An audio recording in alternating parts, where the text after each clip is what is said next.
So guys, welcome back everyone to the 7th episode of Iron Man Armor Explanation series. And guys, today I'm going to explain Iron Man Mark 42 armor that we saw in Iron Man 3.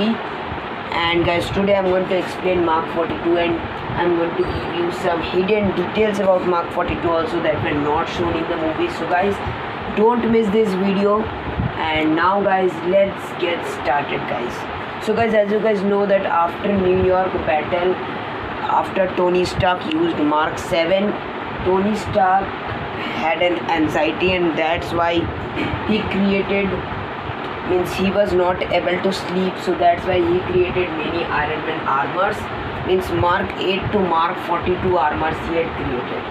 And guys, Mark 8 to Mark 41 armors, those were in Iron Party protocol and those armors were controlled by Jarvis. But guys, those armor we are going to explain in the end of this series. I'm going to explain Mark 8 to Mark 41. But in Iron Man 3, the most appearance was of the Mark 42 armor, and the main Iron Man armor of Iron Man 3 was Mark 42. So now let's explain about every features of Mark 42 armor. So guys, first if I talk about why Tony Stark created Mark 42 armor, then guys, Tony Stark wanted to create Mark 42 because guys, as you guys know that Tony Stark had already built an automatic armor that was Mark 7 that could track the Tony's bracelet and suit up in Tony Stark's body. But Tony Stark wanted to make Iron Man suit which other parts can assemble on Tony Stark's body and suit up the Mark 42 armor. So that's why he created Mark 42, and this armor was very much automatic and it was better than Mark 7. Because guys, in Mark 7 Tony had to wear a bracelet, but here Tony don't need to wear any bracelet. And guys, Tony Stark just added some chips in his arm, and with that chips this armor could suit up in Tony Stark's body. So now guys, if I talk about its creator, then guys, its creator was Tony Stark and its user was Tony Stark, Jarvis, Pepper Potts and Eldridge Killian. And if I talk about the color scheme, then its color scheme was light red and light golden. That was very unique color, and this armor contained more golden color than red. And if I talk about its suit-up process, then as I told that Tony had installed some microchips in his arm, and because of this microchip, Mark 42's separate other parts would assemble in Tony's body and suit up the Mark 42 armor.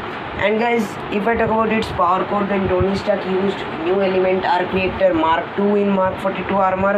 And composition, if I talk, then its composition was gold titanium alloy with collapsible platings that was similar to Mark 7. And guys, if I talk about its capabilities, then guys, this armor was also in development stage and this armor was never being completed. In Iron Man 3, it was being used in development stage completely. So that's why, like Mark 7, its full potential we have also not seen in movies. But still, if I talk about its capabilities, then it had superhuman strength, superhuman durability, flight and super agility.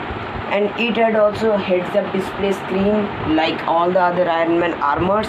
Artificial intelligence Jarvis that always helps and guides Tony Stark, and it had remote control device and autonomous prehensile propulsion suit technology it had also. And because of this feature, its other parts could assemble in Tony Stark's body and suit up this armor. And with the help of remote control, Tony Stark could also control this armor. And guys, this was also the first Iron Man suit in which Tony Stark could control this with remote control device. As in Iron Man 3, Tony Stark saved many people from the plane crash by controlling Mark 42 armor. But guys, obviously this armor was in development stage, and that's why guys, Tony Stark was not able to control Mark 42 freely. And if I talk about features, then it had self-contained life support, environmental protection, and it had also sentry mode. For because of that, Tony Stark and Jarvis could control the suit with their own will. It had also alarm system that blew, as you guys know, when Tony Stark reached another place after his mansion attack. And it had also super zoom feature in its heads-up display screen. That's why when Tony Stark was watching the sky, he zoomed it and he saw the Iron Patriot armor.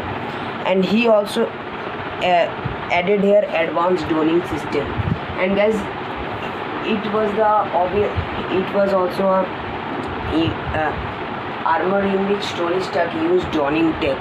That was also in Iron Patriot armor also.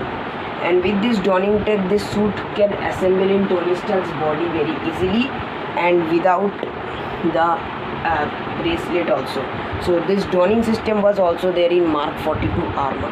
And guys, there was also a feature that was not shown in the movie, but according to the Marvel details, this armor had also wall sticking boots.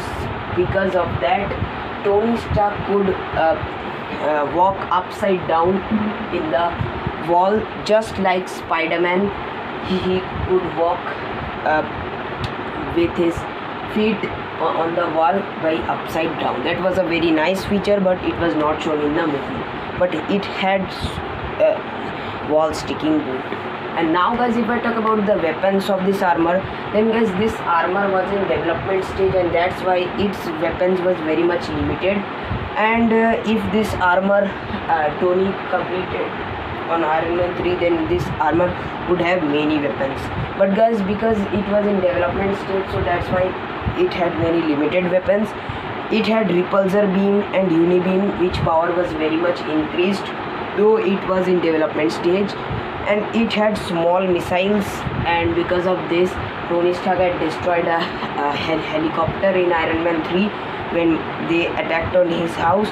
And it also had a flashbang that, as you guys know, that was not a deadly weapon. And this flashbang Tony Stark gave to Harley Keener to fight with his friend. And guys, if I now guys talk about if I talk about its code name, then guys, it had also a code name, guys. There it had two code names. First was Prodigal Son, and second was Autonomous Prehensile Propulsion Suit Prototype. And guys, now guys, if I talk about its history, then guys, Tony Stark created it to suit up in easy way, as I told that its separate parts could suit up in Tony Stark's body. So it was a very nice automatic armor. So Tony Stark used it for this.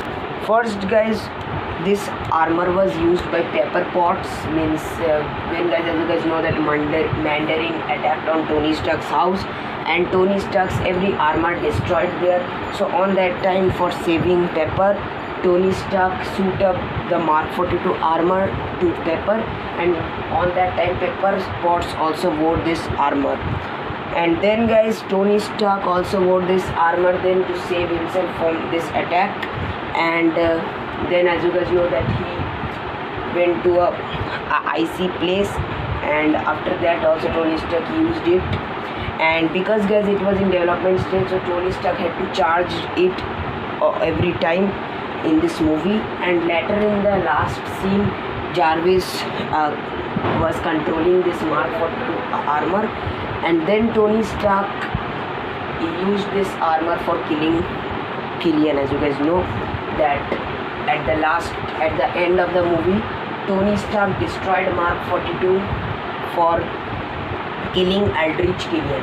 But later guys, Tony Stark reassembled it, and later we saw it in Spider-Man Homecoming when Vulture hijacked Tony Stark's plane.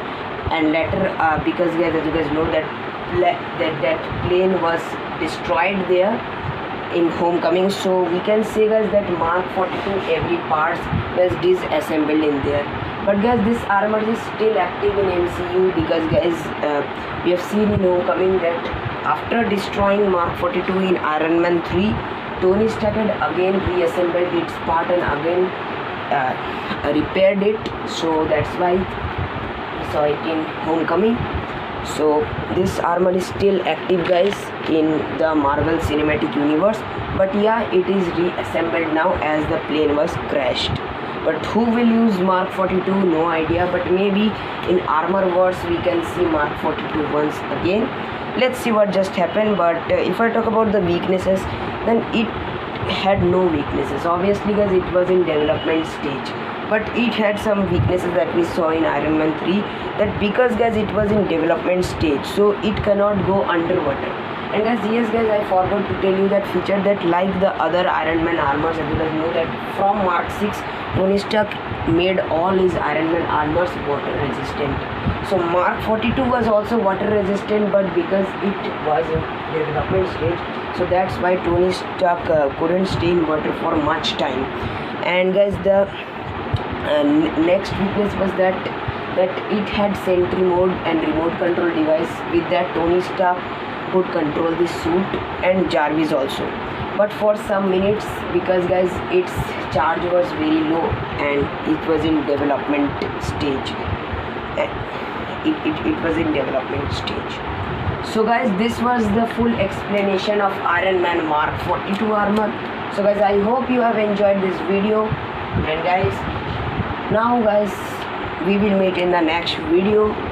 Till then, bye bye, tada.